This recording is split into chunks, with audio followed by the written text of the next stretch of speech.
हम सब stump camp presents ESPN cricket 40-20 time out Hindi में स्वागत है। और हम बात करने वाले हैं उस टीम की जिसके ऊपर में शायद ही किसी ने शुरुआत में, या यूं कहें कि सुपर 12 के कुछ मुकाबले हारने के बाद किसी ने उम्मीद नहीं लगाई थी। कहा गया था कि भाई आप बैग पैक कीजिए और घर जाइए, क्योंकि अब लगता है कि आपका सफर यहीं थम गया है। पर किस्मत हो तो पाकिस्तान जैसी, जिन्होंने सेमीफाइनल की टिकट हासिल कर ली है। इसी पर करेंगे बात। हमारे साथ दो खास मेहमान मौजूद हैं स्टूडियो में इस वक्त। रॉबिन उथप्पा, बहुत बहुत स्वागत रॉबी आपका। शुक्रिया। और पाकिस्तान से हमारे साथ जुड़ रही हैं पूर्व पाकिस्तानी कप्तान उरूज मुमताज। वेलकम उरूज, और मुबारकबाद भी आपको पाकिस्तान सेमीफाइनल में। बहुत बहुत शुक्रिया जी। Thank you. उरूज, किसी ने नहीं उम्मीद की थी और सब यही कह रहे थे कि भाई अब तो वक्त आ गया है, पाकिस्तान को लौटना पड़ेगा, क्योंकि अब उनके पास कुछ उनके हाथ में नहीं है। नीदरलैंड्स और साउथ अफ्रीका का एक मुकाबला है जहां पर नीदरलैंड्स कैसे जीतेगी साउथ अफ्रीका से। पर लगता है उरूज 1992 वनडे वर्ल्ड कप याद आ रहा है, जहां पर 74 पर ऑल आउट होती है पाकिस्तान, बाहर होने के कगार पर, बारिश आती है, बच जाती है, सेमीफाइनल में न्यूजीलैंड, और इस बार भी ऐसी उम्मीद है कि शायद सेमीफाइनल में न्यूजीलैंड। बिल्कुल, देखिए चमत्कार ही हो गया, क्योंकि किसी और के रिजल्ट की वजह से पाकिस्तान को ये अपॉर्चुनिटी मिली। बट देखें, जो पाकिस्तान के हाथ में था वो बांग्लादेश के खिलाफ मैच जीतना था, फिर भी इररिस्पेक्टिव के रिजल्ट था। बट जो आई थिंक जो सुबह उठ के खबर मिली सबको कि नेदरलैंड्स ने साउथ अफ्रीका को हरा दिया, जो मेरे हिसाब से प्रॉब्ली वर्ल्ड कप का सबसे बड़ा अपसेट है। जिस तरह नेदरलैंड से खेला, क्रेडिट देना पड़ेगा उनको। बट पाकिस्तान ने फिर वो अपॉर्चुनिटी दोनों हाथों से ली, और सेमीफाइनल में जो बिल्कुल ही नामुमकिन लग रहा था उसको मुमकिन बना दिया।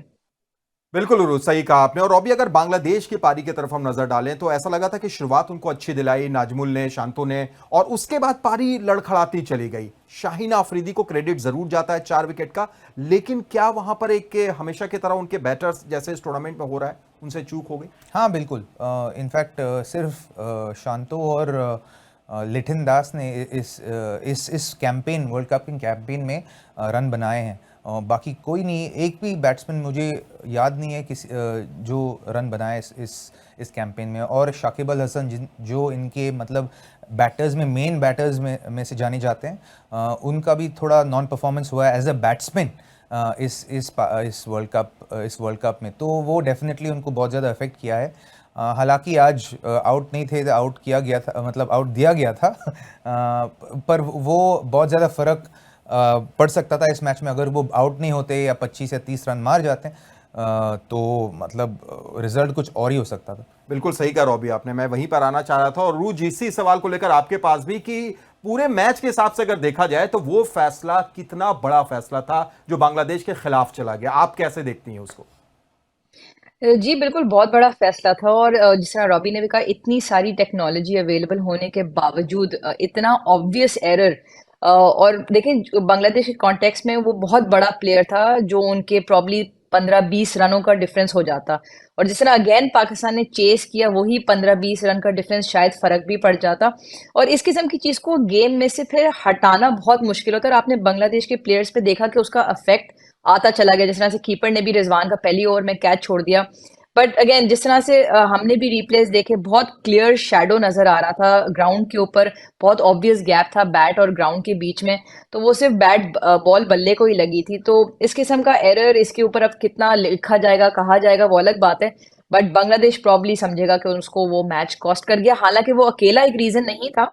बांग्लादेश अपने आप को ब्लेम करेगा, drop catches, run out opportunities miss करना। और जिस तरह रॉबी ने कहा, और भी बल्लेबाज हैं जिनको रन करने चाहिए थे, तो वो स्पार्क बांग्लादेश में इस दफा नजर नहीं आया।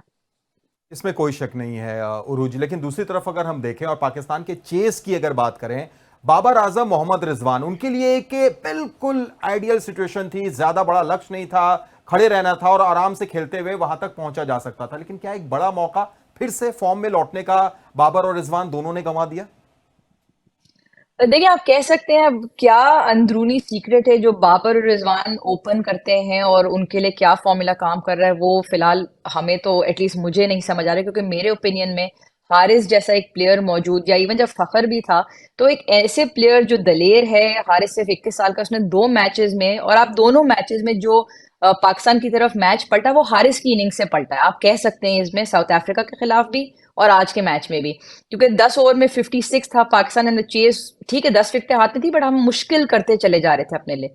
तो मेरे हिसाब से हारिस को ओपन आना चाहिए, क्योंकि बाबर और रिजवान एक जैसा खेलते हैं। बाबर फॉर्म में नहीं है तो वो थोड़ा सा टाइम लेते हैं, तो जब एक तरफ से रन हो रहे हैं तो आप फिर टाइम ले सकते हैं थोड़ा सा।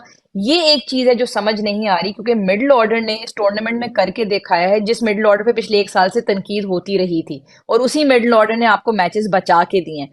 तो क्या इसके पीछे वजह है? बट मुझे एटलीस्ट ये समझ आता है कि एक ऐसा प्लेयर जिसके पास शॉट्स हैं, जिसको पेस पसंद है, जो दलेरी से और इंटेंट से खेल रहा है, उसको आप जो मोस्ट फेवरेबल पोजीशन है पावर प्ले, जिसमें फील्ड रिस्ट्रिक्शन का भी एडवांटेज होता है, हार्ड नया बॉल भी होता है, उसमें डालें तो पाकिस्तान जो कहते हैं ना get ahead of the game, वो चीज जो आज भी नजर नहीं आई वो प्रॉब्ली सेमीफाइनल में कर सकेगा। बिल्कुल उम्मीद कुछ ऐसी रहेगी, लेकिन जहां पर उरूज ने भी इशारा किया और हम भी उसी तरफ चलते हैं और बात करते हैं हम सब स्टंप कैंप तूफानी परफॉर्मर की।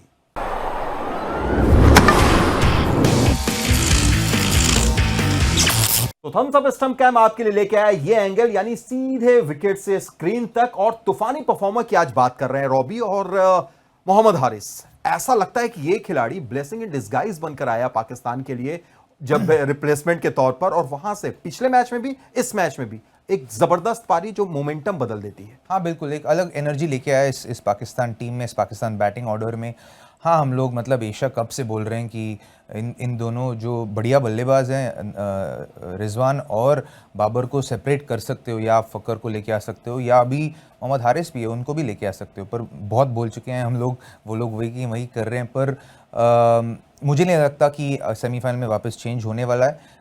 पर हारिस को नंबर 3 पे आना चाहिए मुझे लगता है, और नंबर 3 पे जैसे खेल रहे हैं वैसे खेलते रहे। इनफैक्ट उन्होंने मैच पलट दिया था पाकिस्तान की तरफ, क्योंकि प्रेशर आ गया था पाकिस्तान पे जब वो बैटिंग के लिए आए थे।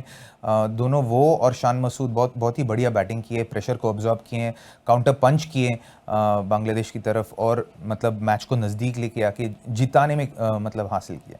तो इसलिए तूफानी परफॉर्मर हम लगातार कह रहे हैं, और थम्सअप की ये पेशकश आप कैसे और अच्छे तरीके से जान सकते हैं, उसके लिए ये है थम्सअप की बोतल, और यहां पर है QR कोड, इसको आपको करना है स्कैन।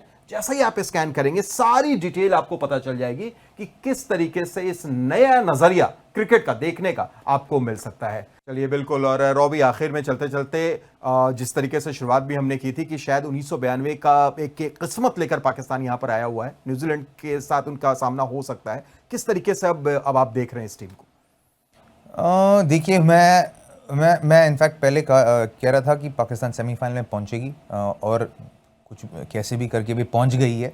पाकिस्तान एक बहुत ही अनप्रेडिक्टेबल टीम है, तो वो कैसे परफॉर्म करेंगे, कैसे टर्न अप करेंगे उस दिन पे, वो सिर्फ उस दिन पे निर्भर है। तो हमको देखना पड़ेगा कि क्या दिखाने वाले हैं आज पाकिस्तान। पोटेंशियल है, बहुत खूब सारा पोटेंशियल है, पर कैसे खेलने वाले हैं उस दिन पे ही पता चलेगा। ठीक है, तो चलते चलते आखिर में इंडिया पाकिस्तान फाइनल संभावना है उरूज? लग तो ऐसे ही रहे, और अगर इंडिया पाकिस्तान का फाइनल होगा तो क्या ही बात होगी। 2007 रिपीट, और देखना ये पड़ेगा इस दफा बाजी कौन ले जाएगा। But again having said that, one match at a time, New Zealand को हराना मुश्किल होगा।